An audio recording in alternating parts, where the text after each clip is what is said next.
Pretty cool. I mean, I know Kendrick has a sense of humor. I just didn't know that he could move so fast. And it looked like you pulled a quad a couple of times. It was well played on your part. How are you? I'm very well. I'm sorry that you saw that. It was a weak. I was in a weakened state when I did that. Yeah, I thought it was. I was under the spell of Derek Hall, as is often the case around here. That had the look of 11 o'clock at night after you won the World Series with a lampshade on, and hey, I think I'm going to get a little loose here. Yeah. But I'm sure you've had some comments about that. Well, we have, and it's all in good fun, and the players enjoyed it. I think it was I guess the comic relief before today when everything gets a little more serious. First full squad workout today. Diamondbacks managing general partner Ken Kendrick with us. To see Kirk Gibson pump the fist was a good highlight, though, of all that. Have you seen him reenact the pump fist before? I had never seen him do it, and it was his idea. No one put him up to it. That's good. We sort of talked about what the Harlem Shuffle is and all that, and Gibby says, well, I'll do, I can't do Gibby like Derek can, but I'll do my thing. I'll walk through, and he did. That's great. Okay, so seriously now, Every spring training, you tell me that you and Derek have your guy. Okay? Yeah. So who is your guy this spring training? Oh, well, you got it sort of right. We do pick our guy, but we use the spring to evaluate, and at the end of the spring, we pick our guy for the season.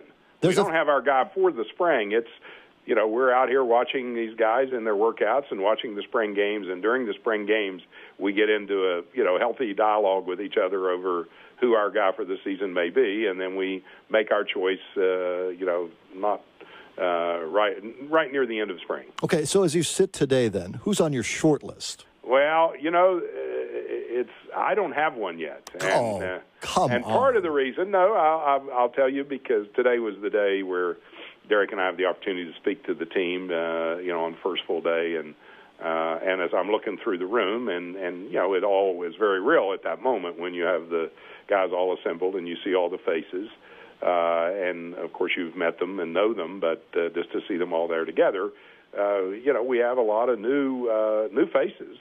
And other faces that have been with us that have moved up from the minor leagues. So it's a fairly long list, and certainly we have guys that are holdover players that could become my guy this year. So I'm not declaring anything. I don't have a short list. All right, nothing yet. All right.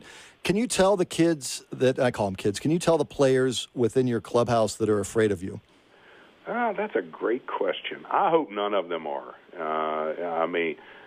Of course, the age difference and circumstance of what they do and what I do may have a little bit of an impact on some of them. But, I try to, in fact, I had a part of my discussion this morning, with the players. I covered several topics, and one of which was, the open door that we want to have with our players at our level of Derek and Ken.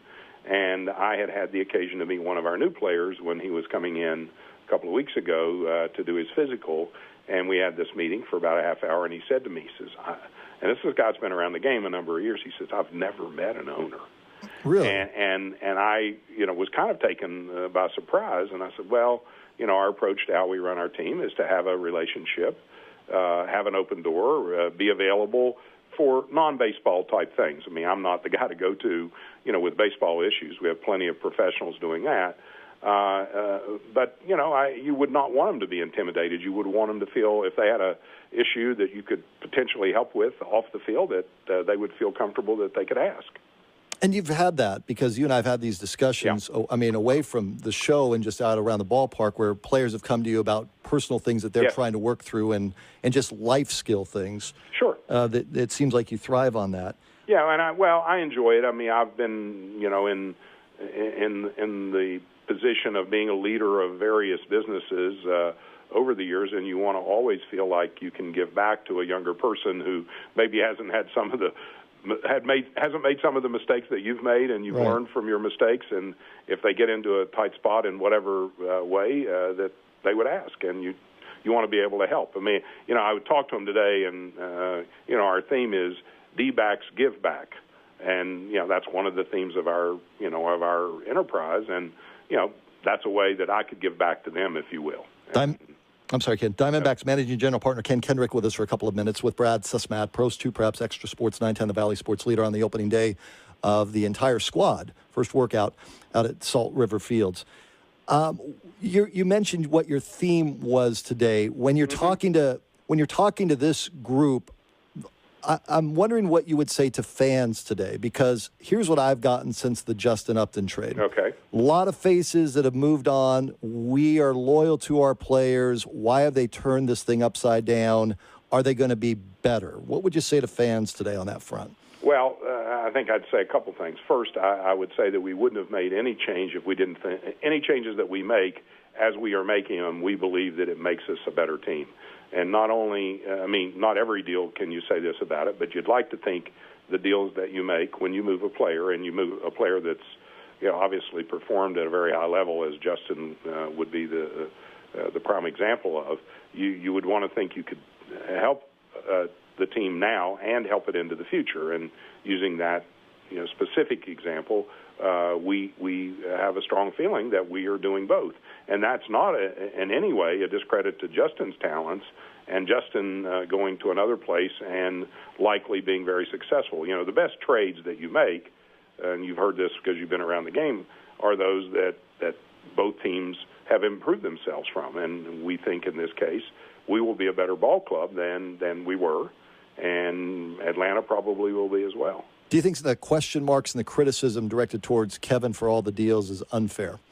Well, yes, I do think it's unfair, and I think there is, while there is criticism, and criticism often is built around just change, brings, from fans in particular, they are comfortable with a certain player, and we want them to be. And we don't want to have a revolving door with players, and I don't think that we really have had that. Justin, I was a part of drafting Justin. Justin was here from 2005 through 2012. That's a pretty long run in today's game, and not that he couldn't have had a longer career here, but it wasn't like, we brought him in and immediately we said, oh, well, we don't like this guy, we're going to move him. That's not the case at all. But I think the fans, I understand, because I'm, as an older person, getting used to being an older person, I'm change adverse. When my wife moves a piece of furniture in our house, I immediately don't like it, just because I was comfortable with the way that the furniture looked before. Then a little time passes, and I tend to think, that looks pretty nice. I kind of like that. So, that's maybe an extreme example, but, in terms of player movement, you don't know the new guy because he hasn't ever played for your fans. And the fans are, not, unless it's some super high-profile guy, of which there are not very many, that you trade for, people are, and if you have a guy that you are comfortable with that is traded, then your reaction initially is going to be, gee, I don't like that. What are they doing? And I understand it. I just hope they would trust us that, there's a lot of work that goes into making these decisions. There are a lot of professional baseball people that are involved at every level in moving towards a trade or not making a trade. We were very close to not making a trade. I know that sounds a little odd since we did, but we were close to not doing it because we never got to the place, other than with the Seattle opportunity, that we thought we were getting what we would believe was fair value. Ken Kendrick with us for a couple of minutes with Brad Susmat. I'm sure that when you stand up in front of teams, as an owner, it's, boy, I'm really excited. It's the start of spring. But somewhere inside of you, from the baseball standpoint, it's, I don't know what this team is all about. You probably had some of those years. Am I right on that? Well, there have been. Yeah. So what about today? What was your gut telling you today? This is not one of those days, and I don't mind sharing with you some of what I told the guys. I talked about several things, and I talked about their responsibilities as a part of our franchise and how we see our place in the community and the give back atmosphere that we all need to share in, and the players have their role. All the rest of us have our role, and we have a responsibility, and I wanted to talk about that, and I did. But then I talked about the team and how I see it, and how I see this particular team is unique to my experience. And how I see it is that I think it is a team that is more capable of living up to kind of the motto or the saying, and I use this with the players, that there is no limit to what you can achieve so long as you're not concerned who gets the credit. And I think we have a group of guys that can stand up to that, and that's a challenge. And not always, when you look at a group, would you necessarily say that about the group. But I think in this group, I think it applies. And I think we have, and the other thing that if you go and really look at it, we have a lot of guys on this roster who have had significant experience at being on winning teams, winning championships, winning divisions, winning league championships, and winning World Series. And, that to me is what we've tried to put together, a team that thinks and acts and does the things that wins games. And I think that's the way I see this team. And I understand there are those who don't see it that way, and we'll go play the games and see how it works out. Before I let you go, I'm not going to ask you about number of wins, because I think that's kind of a hokey question. You just don't know about the injuries and all that stuff, and it's only the first day of spring with the whole squad. Sure. You're a collector, okay? You love to collect. Did you have a thought this week when the Topps story came out of Pete Rose not being mentioned on any of their cards this year? No, I didn't really. Actually, I didn't even hear that. Check it out, because I know as you collect. I don't know about it. Okay. I've been involved in very recent days in some things in the collecting world, but they are way, way before there was a Pete Rose. Like what?